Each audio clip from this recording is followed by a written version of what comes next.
Hello, my name is Jordan Gary, and this is my pencil action assignment. My task for this project was to use an old-fashioned number 2 pencil to write information on a piece of paper.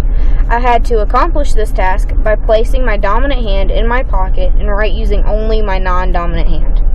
And this is what happened. My name is Jordan Gary. I live in Forsyth, and my major is cybersecurity. Obviously, unless you're maybe a 2-year-old, you cannot read that whatsoever because it looks like a 2-year-old wrote it. Writing with my non-dominant hand was a lot harder than I thought. The more I wrote, the more illegible it came. And part of that was because my dominant hand was not there to steady the paper, so each time I wrote, the paper would move. Non-dominance. Non-dominance relates to a part of the body that is not dominant over its paired part of the body on the other side. Most of everyone has a dominant side of the body, meaning one side can perform tasks better than the others. I'm right-handed, which means the left part of my brain is stronger, so when I tried to write with my left hand, it just did not look pretty at all. The problem with this is that converting handedness does not result in converting the brain dominance. Instead, it results in overloading the non-dominant half of the brain and underloading the other half. There are some learning techniques available to help people learn how to write with their non-dominant hand, many of which takes months to learn. There are even books on this type of thing. But there aren't any tools to help people learn how to write with their non-dominant hand.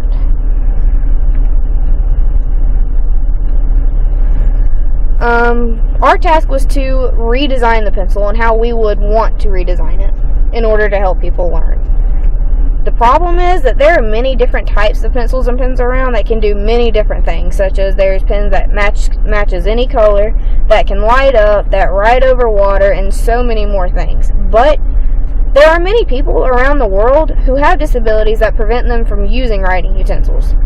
There are very few prototypes around that are meant to help with this issue, and none are really widely available other than speech-to-text software, which is a great idea, but it doesn't allow that handwritten feeling. These are a few of the designs that I did find online. Of course, there aren't many at all. The first one I found was one for Parkinson's. It just allows them to have something to stabilize their hand a little bit more.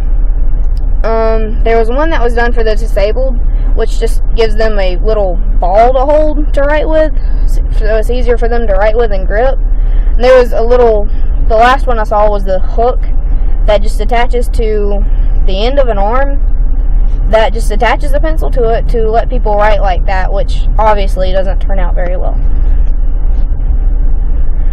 For my design, I thought of a math compass. I would create something that had a thicker stabilizer in order to hold the piece of paper in place and to keep it from moving. And it also would need a mechanism to allow a person to hold the stabilizer in any position while the pencil would remain upright to write straight. Because I tilt my hand a lot more than normal people do when I write. So my handwriting is really slanted in the first place. There are plenty bad ideas around on how to redesign a pencil.